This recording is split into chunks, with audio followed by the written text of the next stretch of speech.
Hello, everybody. I'm Martin. I'm going to get going here in about 2 or 3 minutes. Today, it's just, where's my slides? Today, it's just going to be me talking about some VC stuff and why now. And hopefully, I'll talk for maybe 10 or 15 minutes, and then we'll have time for questions. This is one of my favorite topics, which is the importance of why now on a pre-seed deck for a startup founder. And let me just start where I'll give you a little bit of background about me and go into some of the insights I've had over the years. I'm Martin Tobias. I'm the GP of Incisive Ventures.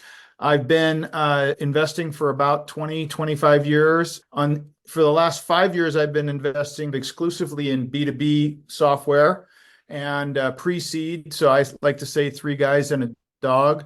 I've done 80 investments over the last 5 years.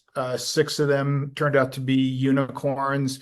I've deployed about $15 million in a syndicate and about $20 million through funds. I'm also an LP in 17 venture funds, so I get to see what a lot of other venture capitalists talk about in terms of what they look for.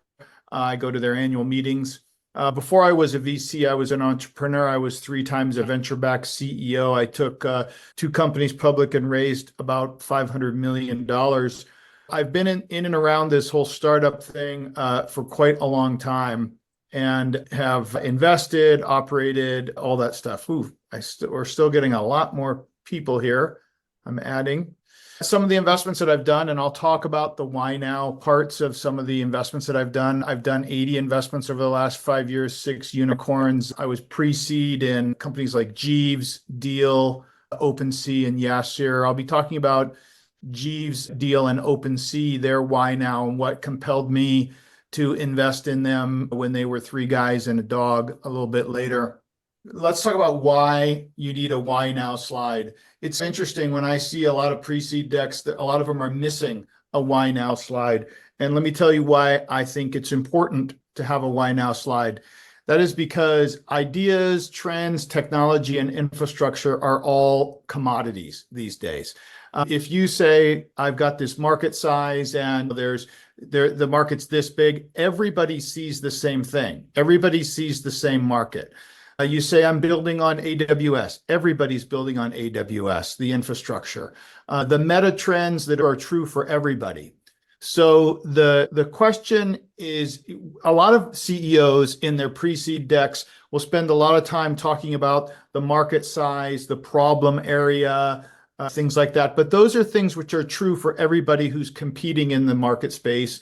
And that doesn't help me as an investor understand why you and why now. And that's the part that's missing a lot. And so what I like to say is the why now slide explains the intersection of people, meta trends, enabling technology, and why the time is right now.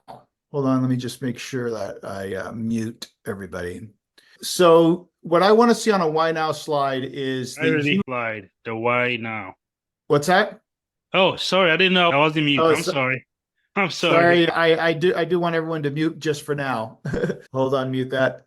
So what I'm looking for in the why now slide is, let me go back. I'm still learning how to use this. What is your insight into an inflection point that is counterintuitive but turns out to be correct? That's what the why now slide should do. You need to answer what previously intractable, very valuable problem is now solvable by the intersection of me, some meta trends and technology, and my insight into an inflection point as to why now is the time to build this thing versus any other time. Let me go in and explain a little bit more about what I think. These are some of the meta trends that everybody's following. This is the historical cost of computer memory and storage. One of the reasons I love investing in B2B software is that we are in a fundamentally deflationary environment. The cost of our raw materials that we use to build and invent our things is going down every year. This is Moore's Law. This is all the power of technology. But again, those things are happening with or without you doing anything. But what is important is along that path, say in 1970, what kinds of business problems could you unlock given the price performance metrics in 1970? And then in 1980, like today, what things are unlockable today that were unlockable, say, 10 years ago because of the advance in that curve, right? This is what we're talking about. Why now? It's what inflection point has the trend line that you're following met that allows you to unlock some previously unlockable problem. And if you look at over time historical technology adoption thing, this ability to unlock problems is going faster and faster with every sort of 5-year cycle. And this is how many months does it take for a technology to reach 100 million users? It took the telephone a very long time. It took TikTok 9 months to get to 100 million users. It took ChatGPT 2 months to get to 100 million users. So the point of this is that when the timing is correct, before ChatGPT, people were talking about AI and ML for 15 years, but they hit the timing of the cost to deliver that thing, the virality of things riding on the back of things like TikTok. The timing was exactly perfect, and that's how they were able to get to 100 million users in 2 months.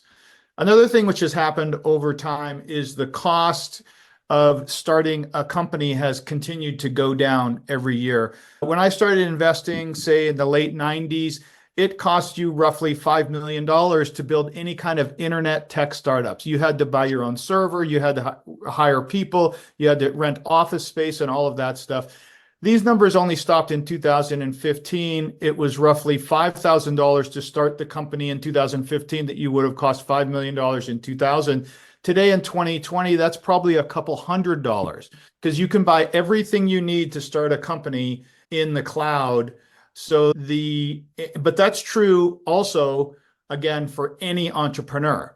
So that goes to my point of that the cost of technology is not a differentiating factor in the why now. It's that intersection of the cheapness to start a company and your insight as a CEO or experience in the market and some other inflection point.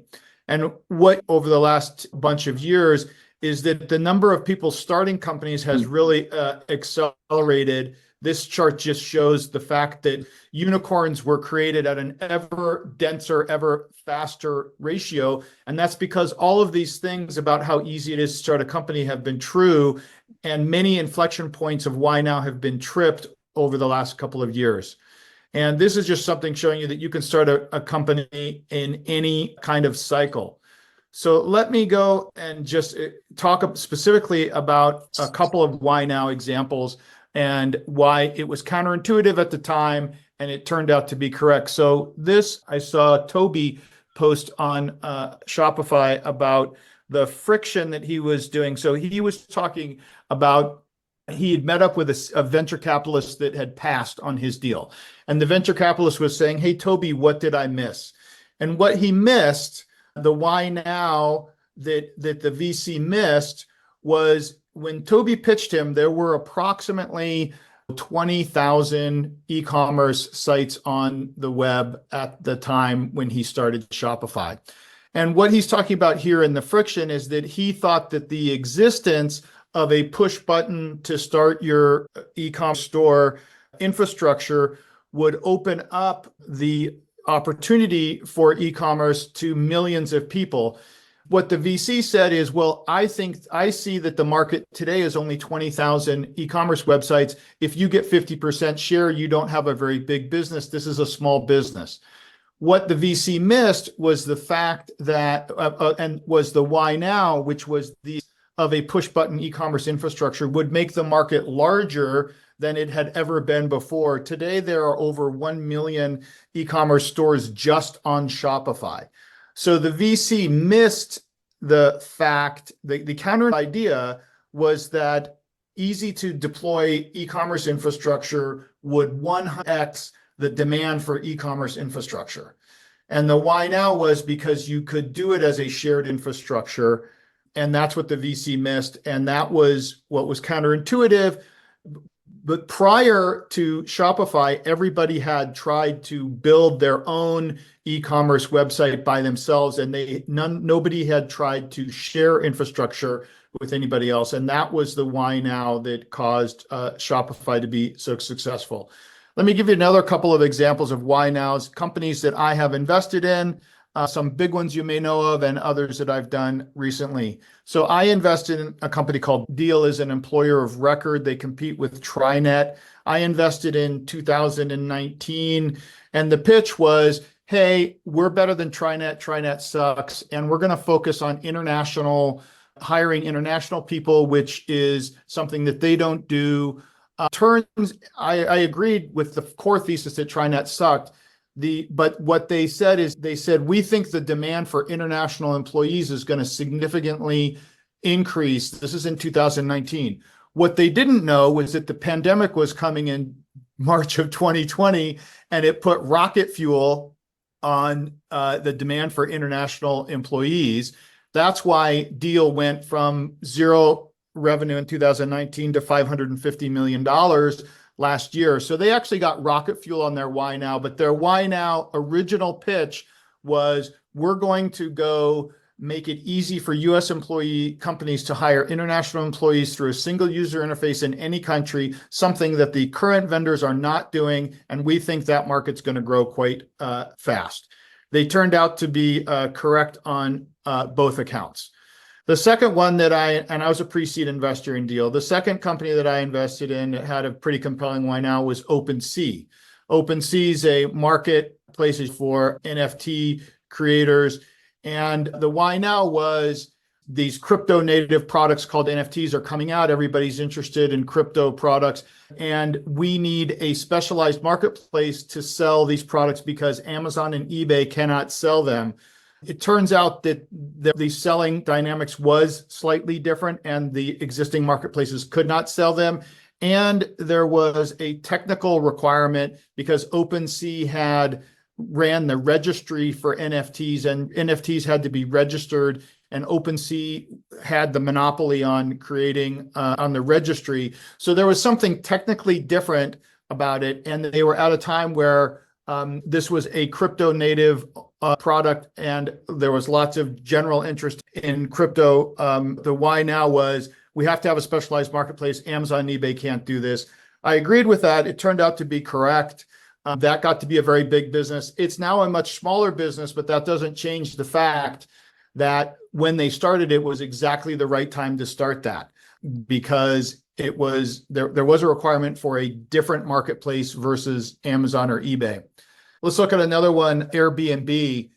When Airbnb started, it was a crazy idea for people to think you would sleep on somebody's couch. But the two reasons why they said why now is that they said, we think that honest reviews can reduce people's fear of staying in other people's houses, and the confidence of people putting in their credit cards into an internet app is reaching a tipping point. And they were right about both of those things. Consumer confidence in reviews and credit cards and general trust in the internet was at a tipping point when they started Airbnb. And if they had started it 5 years before, there wouldn't have been enough general confidence in e-commerce, I think, on the internet to have started Airbnb. What's another one that I invested in was Uber. The why now for Uber was, first of all, everybody hated taxis, but the real unlock for Uber of why now is the launch of the iPhone and the existence of GPS chips in mobile phones. They had become, about 6 months before Uber started, GPS chips had become standard in portable phones. If you had not had a GPS chip in a portable phone so that you could dispatch a card directly to where somebody was holding their phone, you would not have been able to launch a service like Uber. If you had started it, a couple of years before, it would not have been the right time. But they explained in their pitch deck, the reason the timing is correct is because of the existence of these GPS chips. And that was the main why now that drove investors to be interested in Uber. Another one, which I was a Series A investor in Google. The why now was basically PageRank as a search algorithm was better than AltaVista or Yahoo at the time. And that was pretty obvious to everybody who used Google versus AltaVista or Yahoo. You got better search results. So that was, in fact, a product-driven why now. Let me give you some recent examples of good why now statements, and then I'll summarize things and take a few questions. Here's 4 companies that I've invested in the last sort of year. One company's called With Civic, and they're building a database of local government purchasing contracts, cities, counties, things like that. They are scraping and creating the database from public records requests, as well as from using AI to scrape video recordings of county council meetings and city council meetings. They're basically building the database using a bunch of AI scraping tools that have just become available really in the last year. And they are able to build a database which is very valuable to vendors who want to sell to local people, but was basically technically impossible to build prior to the existence of these scraping tools and these LLMs that have come available only in the last year. The why now is there is an enabling technology that allows you to build this database that everybody's wanted that was too expensive to build with people in India before. That was the why now with Civic. There's another company I invested in called MidFunnel. They're doing personalized follow-up messages for everybody in your CRM using AI. They basically will take 20,000 people in your CRM, stalk those people on Instagram and Twitter and everything with AI, and tell you as a salesperson when the buying signals might have changed for some of your leads and when you should reach out to them and do personalized nurturing of the people that are in your funnel. This is something which very large sales organizations do. If you have 20 named sales accounts with a big quota, you would be stalking all of your people yourself, but you cannot do that with a larger number of people. It's basically taking an enterprise sales practice and making it available to SMB people with AI scrapers. Again, these are AI intelligence scrapers that were not available until last year. This is a product you could not have built until this year. A third company I've invested in is a company called leaseup.co. They provide vertical market software that is better workflow for commercial real estate brokers to close deals from LOI to lease faster. Basically, it's a little counterintuitive in that the commercial real estate sector has really slowed down with the raise in interest rates. But what was counterintuitive is that when the deal volume slowed down and the expenses went up in these commercial real estate brokers, they said, we need to pull forward investments in technology that allow us to do our business more efficiently. And the why now for them has been that the slowdown in transaction volume actually increases demand for IT investment.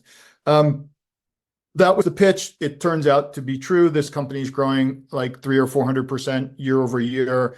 But it was very counterintuitive to think that commercial real estate brokers would increase technology investment during a downturn. But that was the explanation from the CEO, and it turned out to be correct. Another company that I invested in is a company called Tembo Plus, which is basically building a Plaid type API first infrastructure layer for Africa. Basically, Africa fintech is growing fast, but many of the companies are having to write to 52 different banks. Writing to one bank API is going to save them a lot of development effort. The why now was basically that Africa fintech is 15 years behind America. People are starting to invest. This infrastructure layer is needed so that the apps can be developed faster. That was the why now. They explained. I agreed with it and made the investment.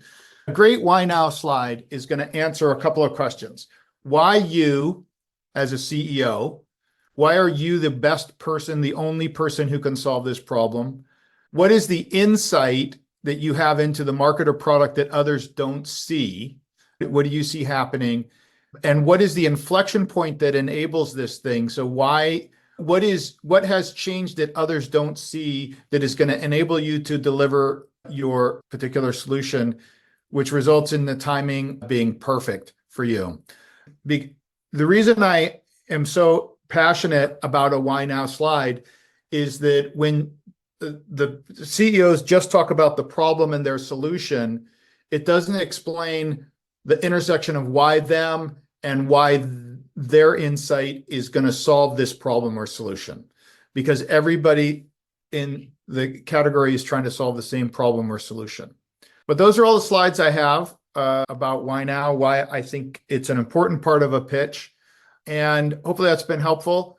I would love to take some questions. If anybody has any, I can raise hands. Oh, here. What's your... Maximus.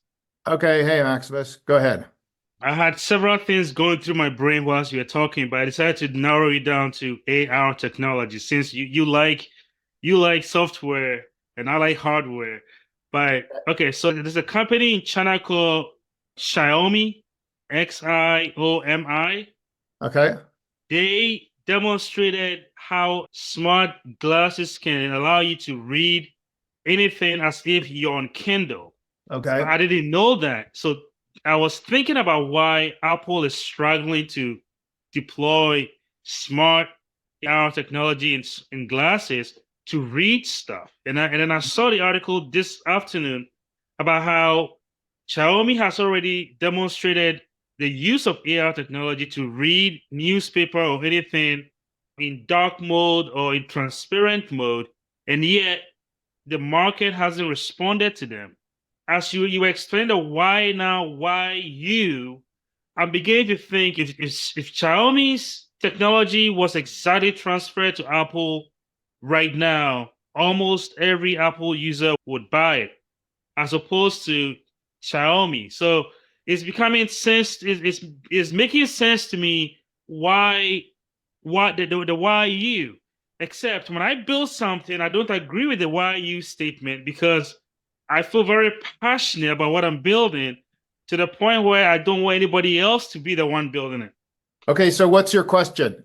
My question is, what's your opinion on why the AR technology, even though there's been so much investment from Meta and Apple and Google, and Xiaomi has demonstrated that you can wear glasses and read your Gmail, why hasn't it caught on when everybody has used Kindle for all these years? We have smartphones, we have every other ways of reading technology with hardware and software. Why hasn't the AR technology caught on, in your opinion? In my opinion, AR hasn't caught on for the same reason that VR never caught on. There's no compelling why now. There's no compelling use case for it. It is a technology in search of a problem. And AR, you've got big companies like Meta and Apple that have a lot of money that are going to try to launch products, and they should and can and will continue to launch products. And maybe eventually they hit some intersection. How many times did Apple try the tablet before they got it with the iPad? I'm not saying that they won't ever get it, and maybe this Chinese company might get it. The reason AR hasn't taken off in the mass market yet is because there really aren't that many compelling applications for it, like video games. Maybe airline pilots can use smart glasses. Maybe, but how many airline pilots are there? That's not a big market. There are many niche markets and there are no mass markets, and those niche markets don't add up to a big enough market. So that's my explanation why AR has not hit the why now thing yet. Let me take another question. Dimitri, why don't you go ahead? Hey, Dimitri. Hi, sorry. I think we did muting twice, whatever. Okay. I have a two-parter question. I just got back from annual NIR conference, National Association of Realtors. Okay. For those who don't know. And I was just talking to somebody who I understand was a member of the executive team at DocuSign, how DocuSign was one of the best NIR investments. Questions, what do you see was the why now at DocuSign? And I guess why now at founding, and why now at the time of going into real estate? And another question, what do you see as why nows in prop tech? I was an early investor in DocuSign, and I was actually just in Sun Valley with the founder, Tom, of DocuSign 2 weeks ago. Basically, the why now of DocuSign was it fits into my thesis. The reason I made the investment is I'm like, here is software that automates a business process, signing a contract, which is today a pain in the ass. You used to have to print out a PDF file, sign it, scan it, fax it. Like the business process itself was 10 times easier to do in software than the old way to do it. So you had a fundamentally inefficient business process that with software was fundamentally 10 times better. Number one. Number two, you had millions of those business processes a day. And number three, why did the National Association of Realtors do it? National Association of Realtors said their job is to make it easier for people to buy houses. They thought this technology, if it reduced 5% of the work or made it 2 seconds easier, they were just simply looking for any technology that would make it a little bit easier to buy a home. And they saw that DocuSign could potentially do that. They signed a contract. They did it. Now, what turned out to happen as happens in many companies, when they launched it, they got basically very low usage by realtors. So the National Association of Realtors signed the deal, included it in their document processing thing. Everybody could use DocuSign. Nobody used it for the first 3 months. And the reason they didn't is because there was training that had to happen. People were technophobic. They said, I don't know if this is legally binding. I thought you had to have a notary signature. So they had to do a whole bunch of education and webinars and all of this stuff to retrain people. So many times it's not the existence of the technology that gets the adoption, it's the training that gets the adoption. They had a compelling why now. They wanted to close deals faster, but they had to do a little more work on the training than they thought to actually deliver on the why now. It's not always enough, or in fact, it's very rarely enough for the technology to just work to have the why now kick in. Make sense? All right, thank you. John, you have a question? Offer House? Yeah, fitting. Dimitri was just mentioning the NAR. Our solution is a DIY platform or tool for real estate investors to buy their real estate without paying a The real phone, I think, connected to, well, I turned off my Bluetooth. Oh, cool. Well, that explains why my headphones stopped working. You guys- And so you were just talking about that again, the whole NAR lawsuit thing. From our perspective, our why now is due to those lawsuits. It's really opened up people's eyes that they don't have to actually pay for a realtor, especially considering people are now getting forced to pay for their buyer's agent. Do you think that, in your opinion, is a good enough reason to really push that as our primary? Potentially. What you're talking about is you have a product that is trying to capitalize on an inflection point in residential real estate. That inflection point is this new ruling that makes it you able to negotiate your commissions. Now, technically, in the past you could, but nobody did, and there was all sorts of these other things. That is a reasonable inflection point to try to monetize. The trick on that one is going to be in the details of how it actually rolls out. I know a lot of real estate agents, and I think their behavior is going to be harder to change than many people think. I also think it's going to be, I think if you're focusing on in real estate investors, which it sounds like you are, you can probably build a product for them because they're very cost conscious. But it's going to take, that particular inflection point is one of those ones that it's going to take longer to work its way through the system than people think. I agree. It's a good time to start talking about it because people are like, they're aware. Yeah. And to build a product that really drives value in a new way for people that you could not before. That all is the right why now. The tricky part's going to be, can you get enough adoption Yeah, so that's what we're finding as well. And I got heckled last night at a presentation by a realtor. The realtors are not happy about this at all, as you can imagine. And they are going to do everything they can to slow walk this, slow roll it, not participate, even though their lobby and trade association has been sued. The individuals are not going to change their behavior very quickly. Yeah. Good luck with that, John. Paul, you have a question? Yeah, thank you. Brevity is important in a pitch deck. And I'm building essentially a marketplace business. And so we've got a few different wine nows. There's a consumer wine now. Our marketplace serves a couple different industries. So on the B2B side, there's a couple different wine nows.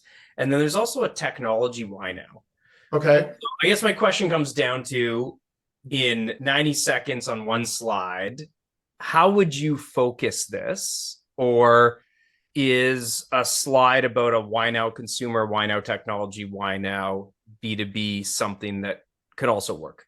If you have multiple trends that are intersecting with the why now, I would just have your why now slide be that, like a 3-circle button with the intersection or something like that, and say there are 3 trends that are all intersecting, which equal the why now.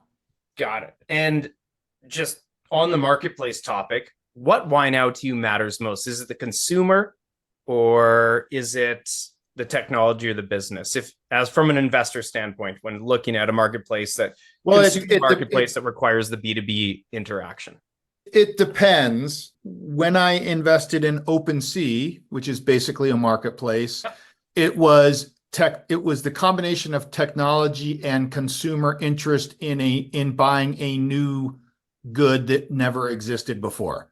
You had both of those. You had to have a marketplace that operated in a different way than Amazon and eBay, technically, because you were technically buying a different thing, right? And you had that intersecting with a giant wave of consumer interest in that category of things.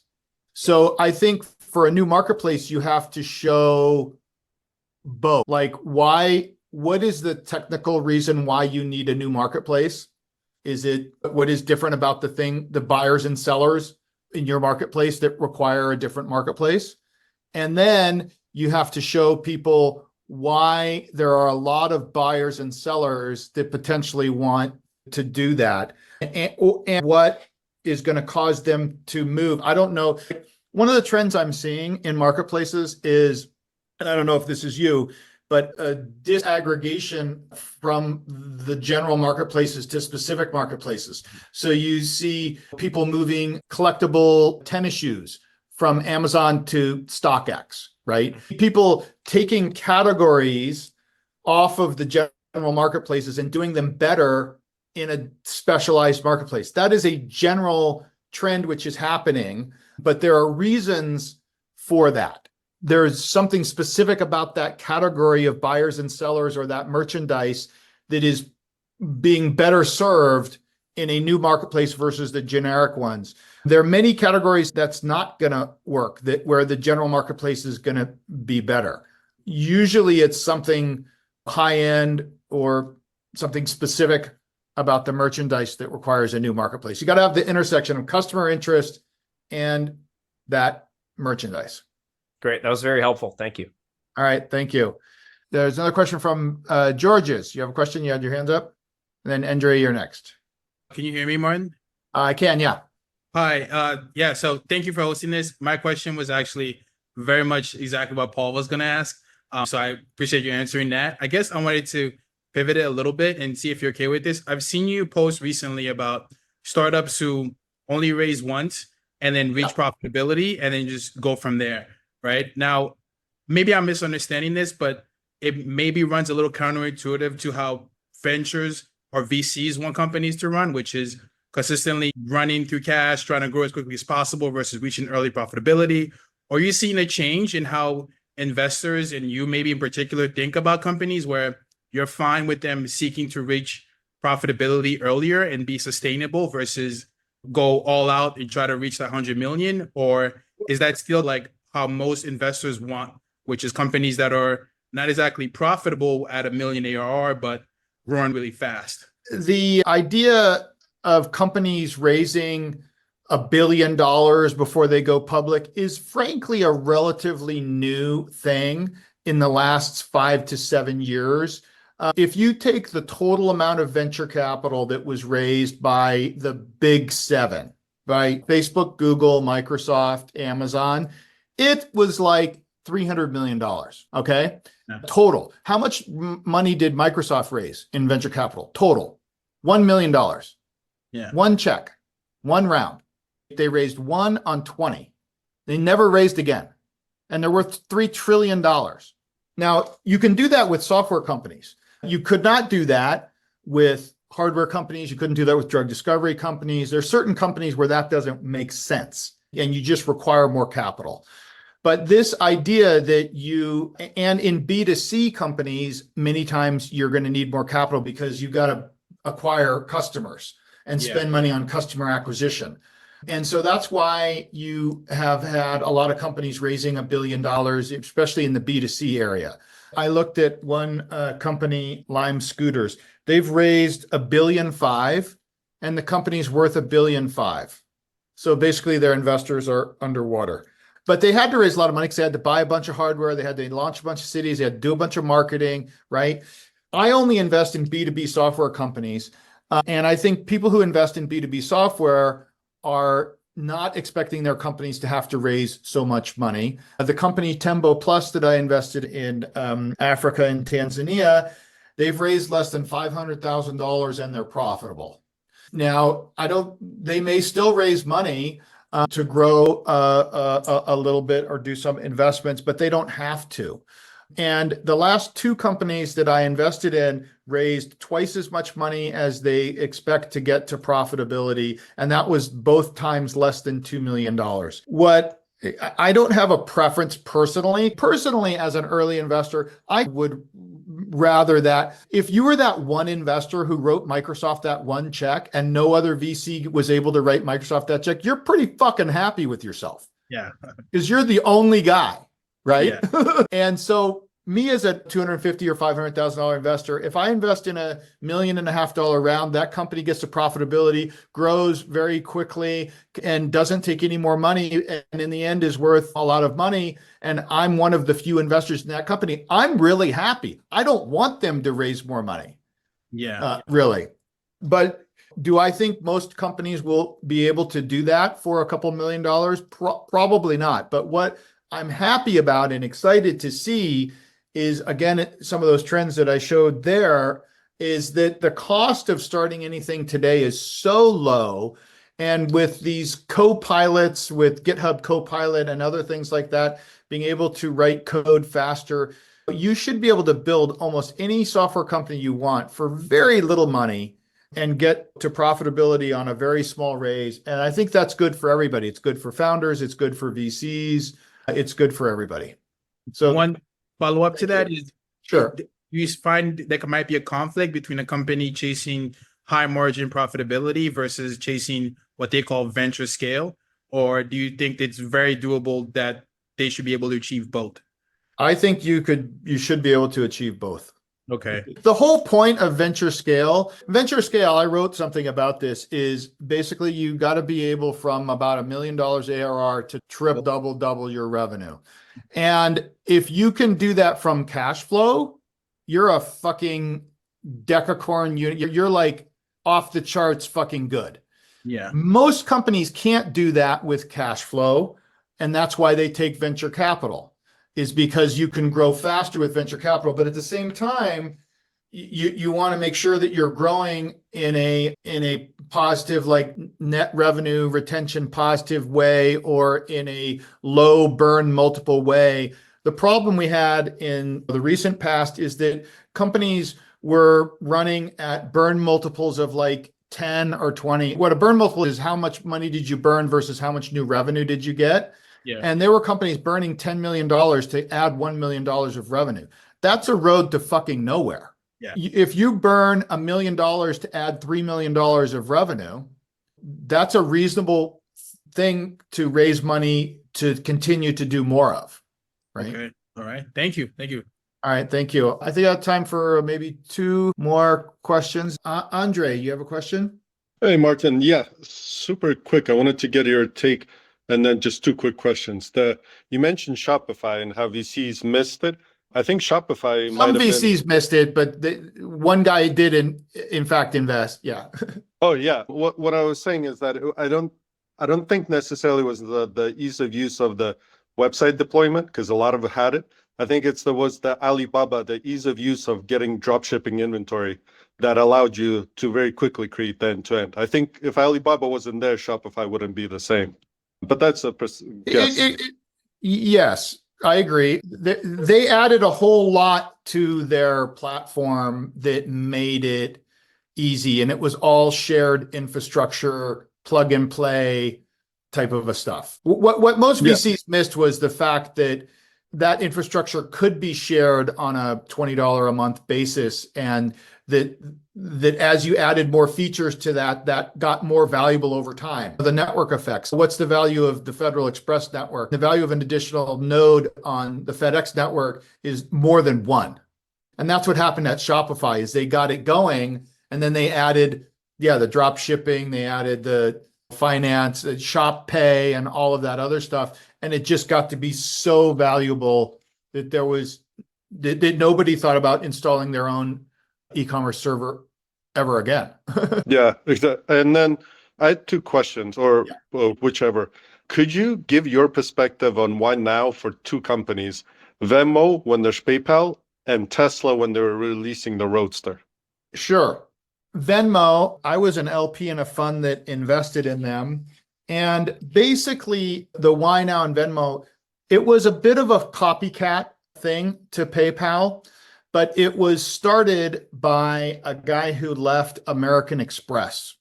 And so the why now was here, see, PayPal was San Francisco and American Express was New York finance. And so basically the why now was New York VCs, and it was funded by a venture firm that I know called RRE Ventures. It was a guy who spun out of American Express. And the pitch was New York, where the bankers actually live, are going to do this fucking right and fuck those West Coast assholes. That was the why now of Venmo. Okay. And it turned out that they got it going, and then American Express bought it. So it was a spin in to American Express. The why now on the Tesla Roadster. I actually remember, I don't know how many you know this, but Elon did not start Tesla. A guy named Martin Eberhard did. And I was actually in Silicon Valley and rode around in his Franken car that he had, this Lotus Esprit, with Martin before Elon invested in Tesla. But the why now was basically at the time, oil was starting to go up in price. Oil had gone up from $40 to $70. People were in the macro environment. Everybody was talking about peak oil, and everybody was saying we're running out of oil. This is before they invented fracking, which brought the price of oil back down. But in the macro environment, people were worried about the end of oil, right? So then people were interested in alternatives, and the why now was, hey, electric, the energy density of an electric car, the efficiency of an electric vehicle, converting stored energy to forward power is something like 90%. Internal combustion engines are something like 15%. Just on a first principles basic energy conversion metric, electricity looked like the best alternative, better than hydrogen, better than renewable fuels in internal combustion engines and things like that.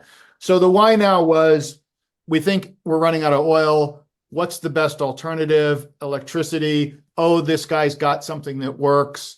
That works. We think we can build one pretty cheaply. And then the third thing was that they thought they had enough demand. They had a wait list for the Tesla Roadster of about 5,000 cars before they even built one. So the VCs were like, oh, we can at least sell these to all the rich idiots in San Francisco and prove out the high-end version of this, all with the eye of we got to build enough scale to build the mass car. And that was what Elon ended up publishing a couple of years later after he invested was the master plan. The whole purpose of the Tesla Roadster was to prove, or basically a proof of concept, and then figure out on those cost curves of the cost of an electric lithium ion battery and all that stuff, where the right time was to raise the money to build the super factory to launch the mass market car, right? They knew the whole time the why now was we're going to start this process knowing that we're too early, but we're going to sell this expensive thing to the rich people in San Francisco. And then we're going to build up capacity and hopefully time our investment correctly to launch the mass market car, which I think it turned out pretty good. Thank you very much. Yeah. Thank you. Okay, one more question from. Hold on, Maxie. I got one more question. Guy hasn't asked a question yet. Hello, Martin. Hey, Fernando. Consider the millions of marketplaces that just only exist in Shopify, but there are many more outside of it. Buyer one is like a reverse version of Amazon, where the buyers post the items, the products that they want to buy, and the sellers approach them with the compelling offers. Is it compelling enough for this time, for why now, to launch this type of reverse e-commerce? What is the value for each party of reverse e-commerce? Yeah, for buyers, they can save a lot of time searching for the best deal and maybe at the budget that they can buy, that they can pay for. And for sellers, they can save customer acquisition expenses and approach motivated buyers that already post their buyer intentions. I would be skeptical. And the reason is I have seen attempts at this. There was Groupon that did group buying. There were attempts at group buying and reverse buying sites in the first .com boom in 2000. And the problem with all of them was getting enough buyers and sellers and getting people to change their buying behavior. This is not a normal way that people go to acquire things. And the problem has never been the technology. The problem has always been there's not enough of a compelling reason for people to change their behavior. It's not bad enough to just buy the way they always have. Because the problem is, let's say that you want to buy something, you put a thing out there, you have to get all of the potential suppliers of that to bid on your thing, or it's not valuable, right? Yeah. And if you have a subset of them bidding and getting enough buyers, it's one of these marketplaces, cold start problem things, that the reason they never get going is that you can't get everyone to participate from the beginning. It's not valuable to anyone. So what I would ask you, though, is I might think to turn it around and say, what is potentially different that could make this kind of change, why now, useful right at this time? And if you think about AI, I've seen a couple of business plans that are basically AI shopping agents, where buyers say, I want to buy this. And rather than putting a bid out and letting people come along and try to bid for your buying, they have an agent that's going out, it's shopping Amazon, it's shopping Walmart, it's shopping, like it's calling, it's looking up in service directories, supplier directories, it's sending emails with like these kind of proactive supply chain buyer bots. I think that if you build those, and those are automated and they're just running for people, I think that could potentially be something that you could build now, that there is a good why now reason. It's because you could not build those kind of proactive buyer bots before you had ChatGPT and Claude and an agentic architecture like LangChain, right? This is something that people wanted to do, to have a robot shopping for them, but it was too difficult to build one of those before you had these agentic architectures. So I could see people building basically proactive shopping buyer bots with AI and having those be successful as long as they, shopped enough places and did things like even looking up vendor lists for potential things you want to buy and sending RFPs in email or calling vendors on the phone with generative phone calls or something type of thing. It has to be a pretty robust buyer bot. Sure, but maybe B2C is a more complex way, but maybe C2C like marketplaces of Facebook or OfferUp or Playlist, it could be so useful. Sometimes you see any product at a certain price and you said, I would like to pay a little less for that. So it's a friction between the sellers and buyers. So you post the item and maybe the seller, the particular business is in a hurry to sell, and they avoid at a certain point, they avoid the friction of negotiation. And maybe it's opens card. I'm willing to pay this amount. You're willing to sell me at that amount. It's like an open card for both parties. Maybe, but people have been able to bid and ask like that on eBay for 25 Yeah. years, and it has fundamentally changed the way businesses buy things that much. I think there's something around AI bots that would change people's buying behavior in a material way. Thank you for that question. Thank you. All right. I think I have about 2 more minutes if we had even one more question. Yeah. Hey, Max. I have a question. I've been trying to raise my hand, but I don't see the button. That's okay. One more question and then we can wrap it up. Thank you, everybody, for your time. All right.